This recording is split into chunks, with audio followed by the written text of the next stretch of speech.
First of all, good morning, I believe, for you. Yes, yes. Good morning. Good evening. Thank you, thank you.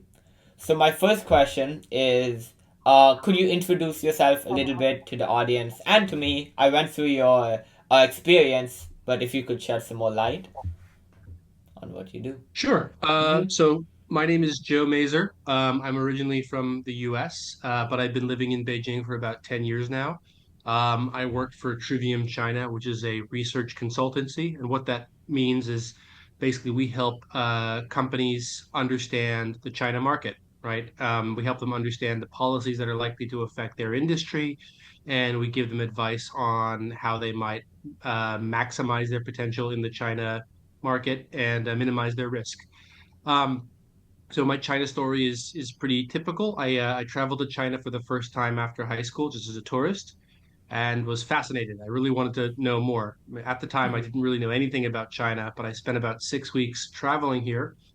And then when I was in college, I went back for a number of summer programs for research and that sort of thing. And then after graduating from my undergraduate program, there was a master's degree at Peking University, a new program that was available at that time. And so I jumped on that, and I've been in China ever since. That's wonderful. So, if you could dive a bit deeper into what you do at Trivium China, you described what the company does, but what does your role as a senior analyst, I believe it is, entail? Mhm. Right. So my main area is trade and geopolitics, right? And so that's a slightly hard area to define because really everything is geopolitics, right? Mm-hmm. The relationship between different countries really defines a lot about how global trade works, about how global economics works, and especially in times like these, right? Where I think anybody who's kind of paying attention to the news will see that I think maybe not more so than in the past, but it's quite obvious nowadays how the decisions that governments and individual leaders make will have a direct impact on global trade. Mm-hmm. Right. I mean, the most obvious example is, during the second Trump administration, tariffs have been Mm-hmm. a big thing. And no matter how you might feel about that, that's sort of a reality. Is that has a big impact on how we all live. So the price of things, on job security for people, on where people source things from, where companies, get their inputs from, and so it's quite an interesting job in that it forces me to sort of be very update on the news and to be do a lot of lateral thinking, right? So not just sort of what's the immediate consequence of a particular news story, but then to think about the second and third order effects. Okay, well, how does this affect China? How does it affect China's trade with its trade partners? How does it affect U.S.-China relations? And so, in a lot of ways, it's a very, very interesting sort of work. It can also be very frustrating because things move very, very fast in this space.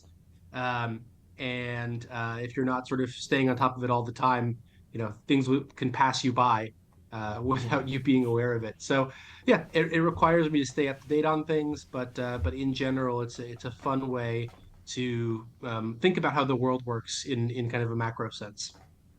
Okay, that sounds fantastic. I'm assuming you had to take quite the good look at the rare earths deal from last week. Yep, yep. Lots of deals. It's funny you said the deal from last week. I can't even remember specifically which deal we're talking about now. There have been so many.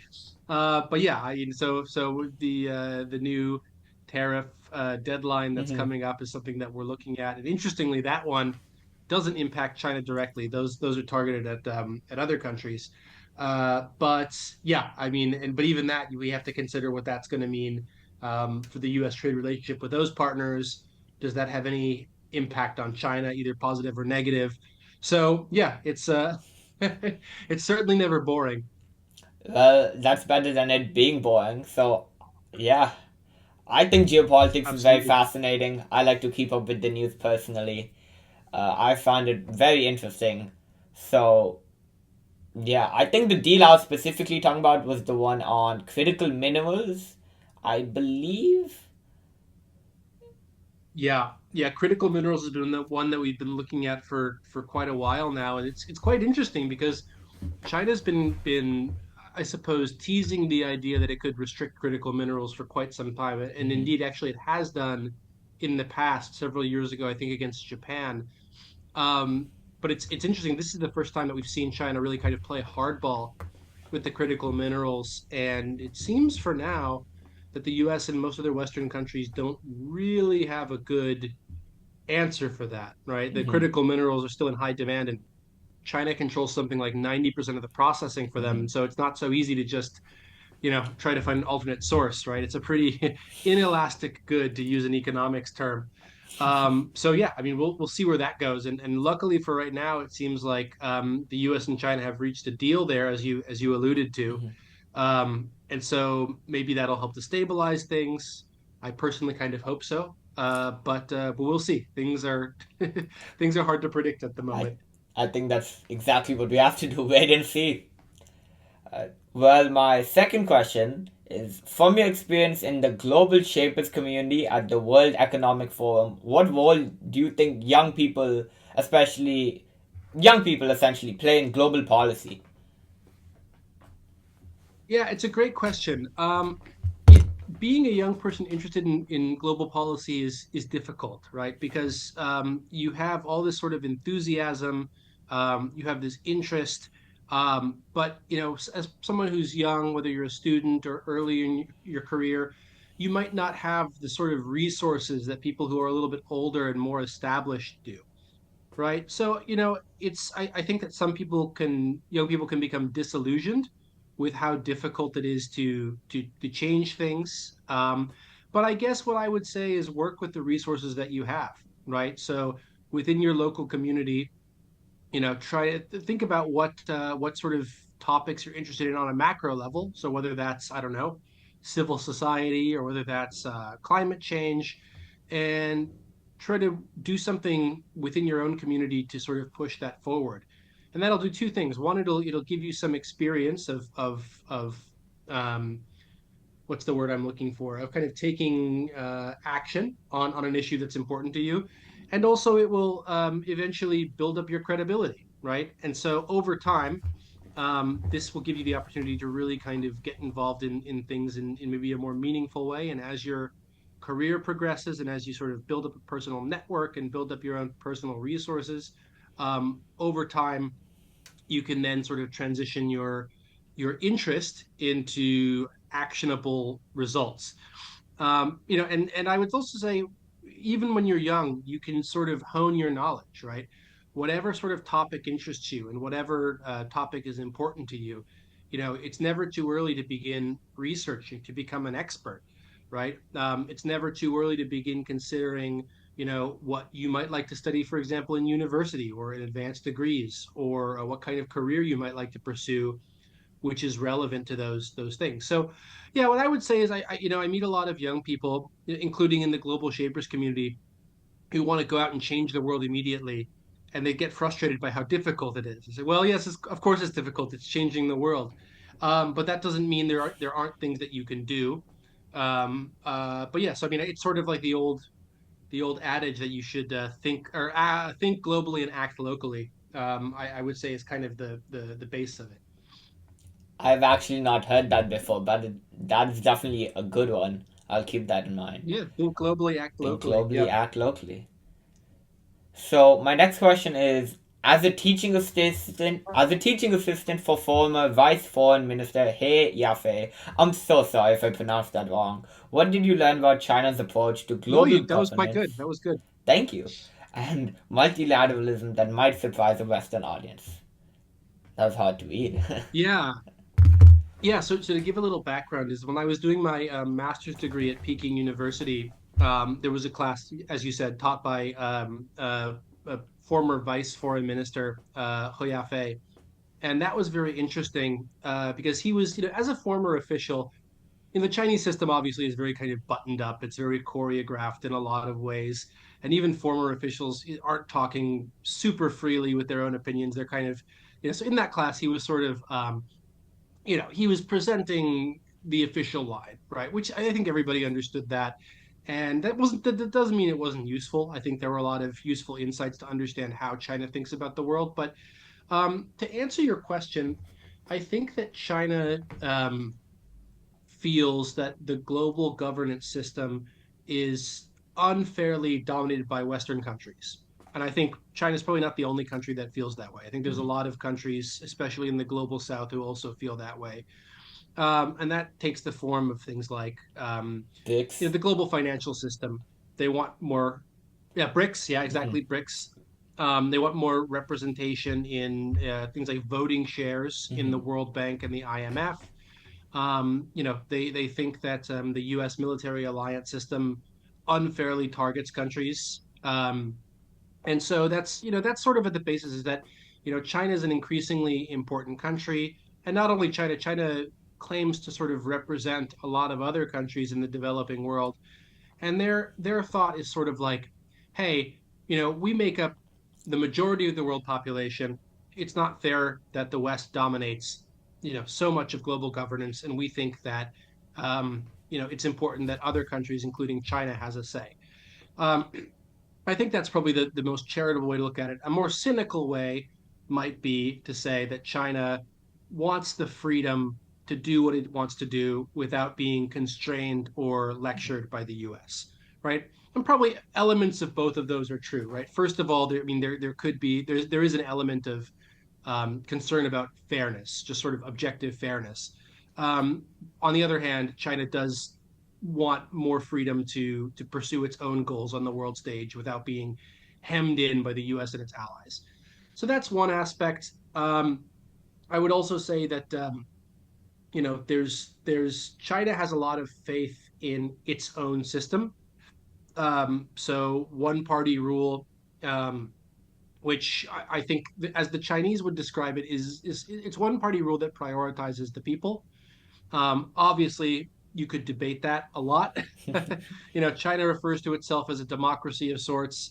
It's not a democracy by any kind of traditional metric, but I think the way that it defines its democracy as well, it's a government system that puts the people first.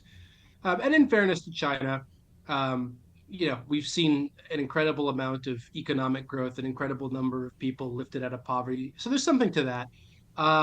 But yeah, it's certainly a system that we haven't really seen on the world stage um, before, right? It's a communist one party system, but which also kind of excels at global capitalism. So that's a very kind of interesting dynamic that a lot of the rest of the world, including the U.S., doesn't quite know how to deal with yet.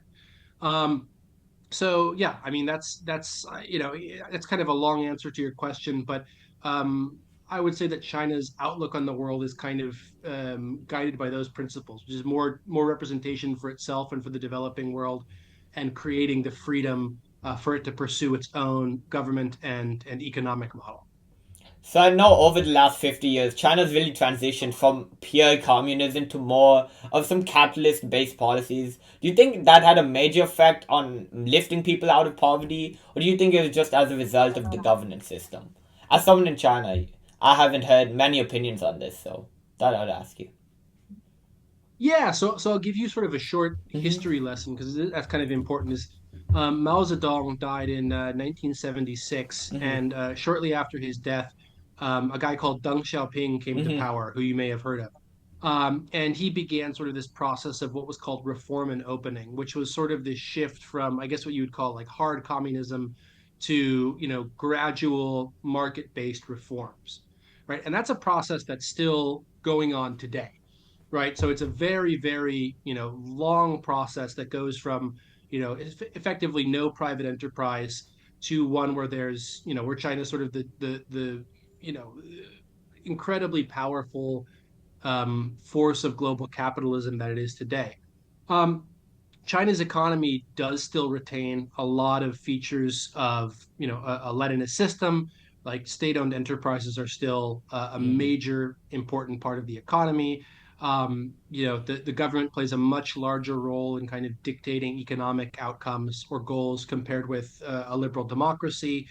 And it's so I mean the process that you mentioned, the shift from kind of communism to capitalism. First of all, it's important to remember that China remains a communist system, right? Mhm. It's very clear about that. Is that the party is still sort of the number one decider of everything, but it uses market forces to do a number of things, right? First of all, to lift people out of poverty, like you said, um, but also to improve its industry, to make itself globally competitive.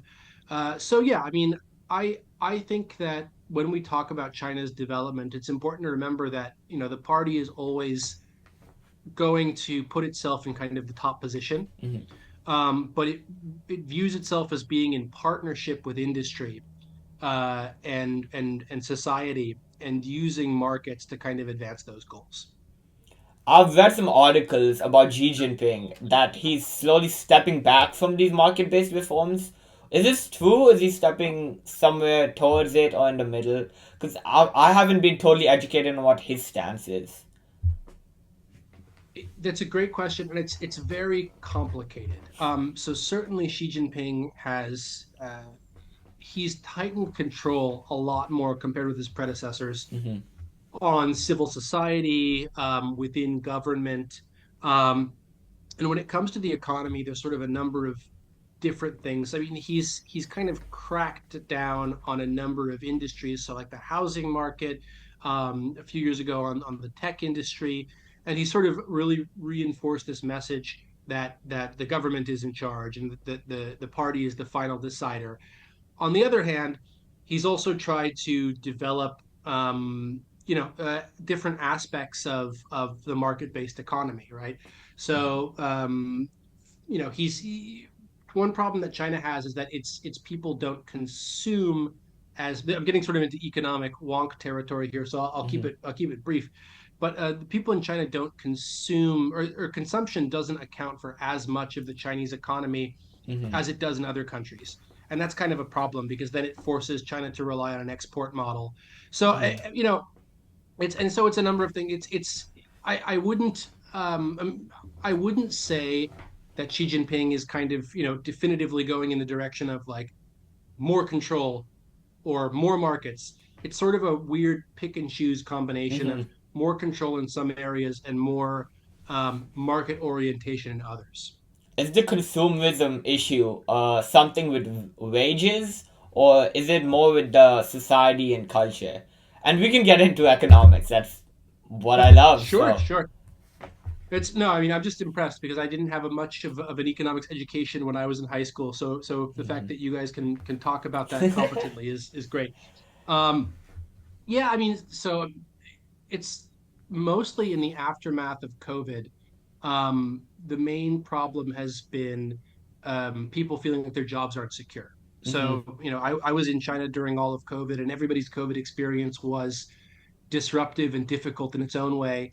But in China, it was quite intense to put it mildly. And there were a lot of disruptions related to enforced quarantine and that kind of thing, and that created a sense of kind of insecurity among a lot of people who didn't feel like their jobs were safe.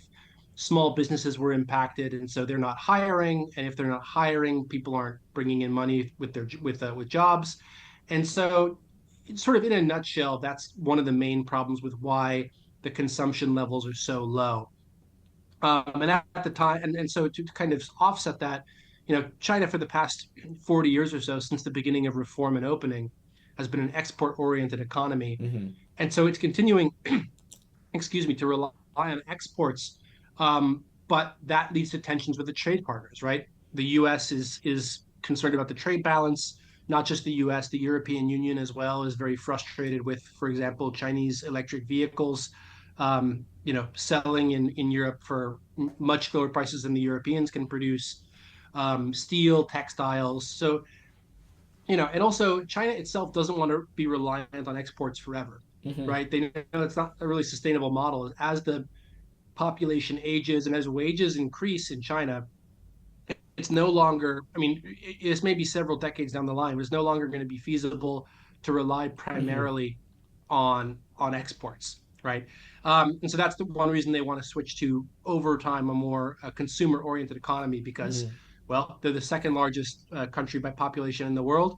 If you can get all those people buying Chinese products, that's kind of a much more sustainable model in the long run. But Mm-hmm. we're not quite there yet, and it might be some time before we get there. Okay, that makes sense. Hmm. Um, I'm trying to find a good question here. As They've all director, been good questions so far. thank you, thank you. As Director General of Harvard Model UN China, what was it like to lead Asia's largest Model UN conference? I haven't thought about Model UN in quite some time. But I mean, Director General, I was technically second in command there, and I had a friend who was Secretary General who did a great job. But Model UN, I really enjoyed. I didn't get into Model UN until college. My Mm-hmm. high school didn't have a Model UN program, um, and to be frank, Model UN's a bit nerdy, but you know what? It was a lot of fun, and I think it does teach a lot of great skills.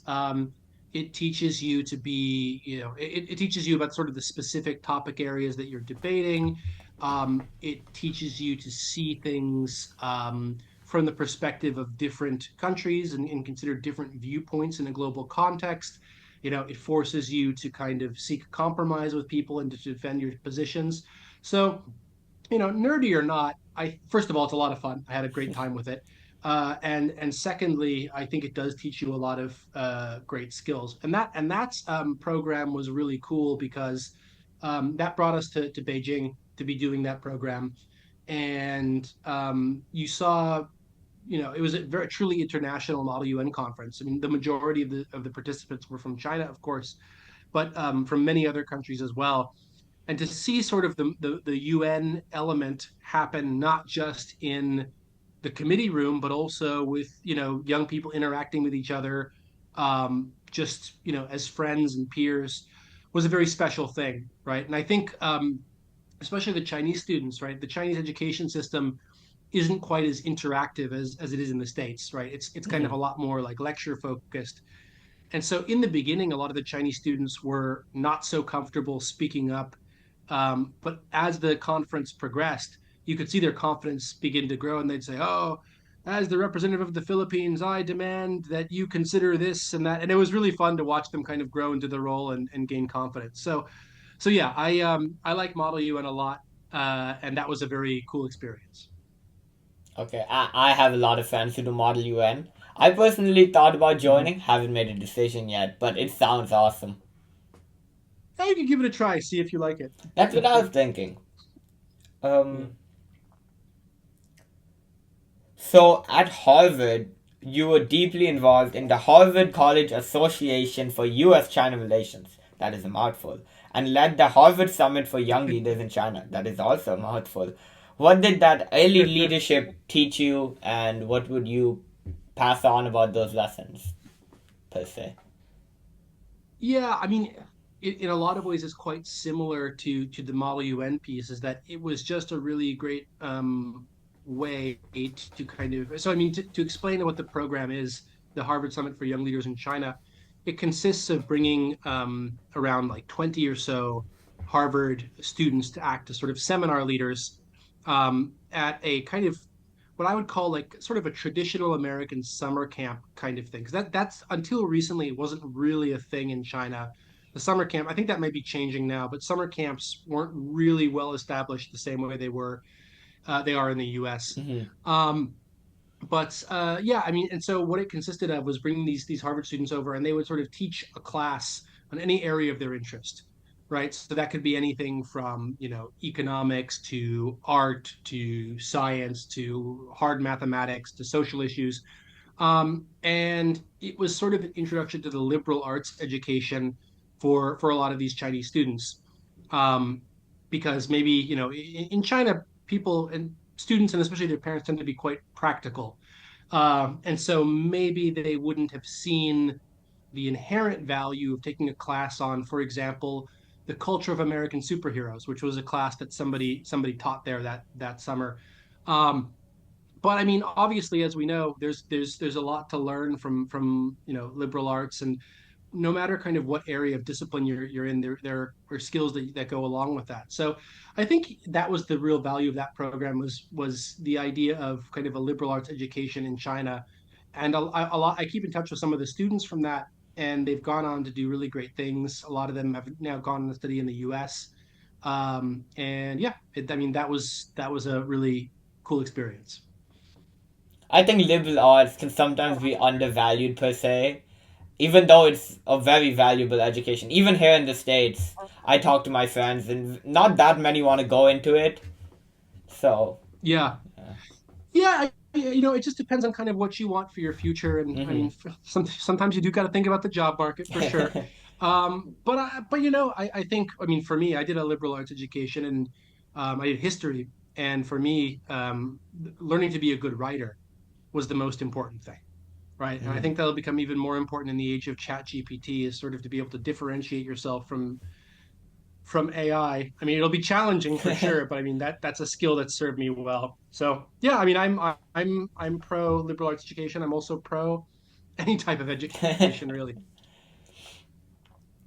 Sounds good. I would agree. Education is amazing. The homework is not as great, but learning it is pretty Yeah, good.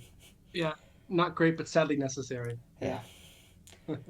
So, having spent so much in China, so much time in China, what's one misconception you think Westerners have about how it works politically or economically? Are there any programs, scholarships, or experiences you'd recommend to students like me who are passionate about policy and related issues?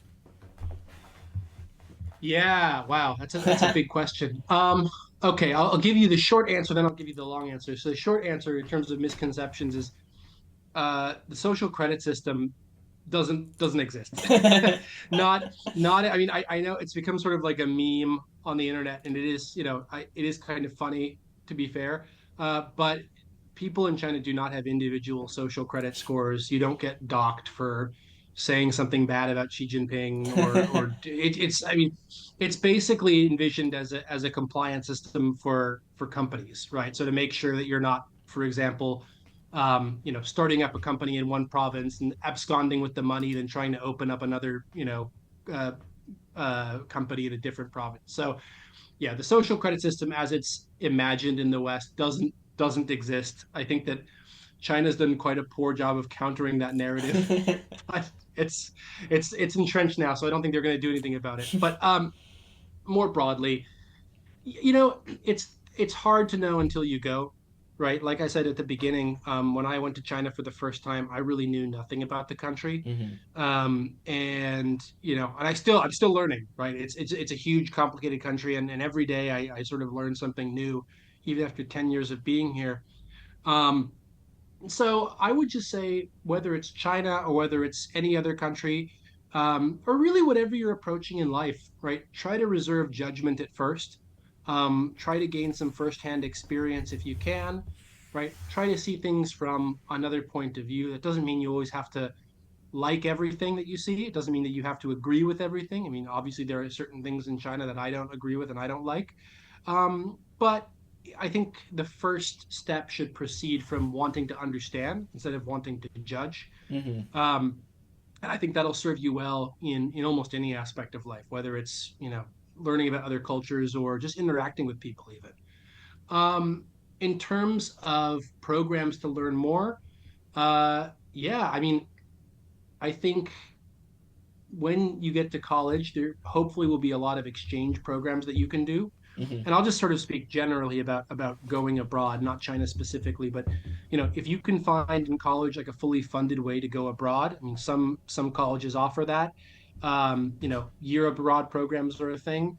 Other than that, I would just say read as much as you can, right? Read as much as you can about the history of a place, about the culture. Try to make friends with people from that country to understand a little bit more. Um, follow what's happening with that country in the news. It's kind of like what we were talking about earlier with youth involvement in social change, right? Just Mhm. start with the small things, right?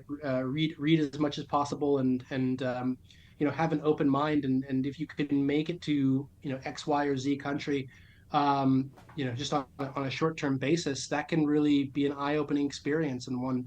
And again, it's not available to everybody, right? It can be an expensive proposition, but there are opportunities out there in the form of scholarships, and sometimes in the form of various types of funds.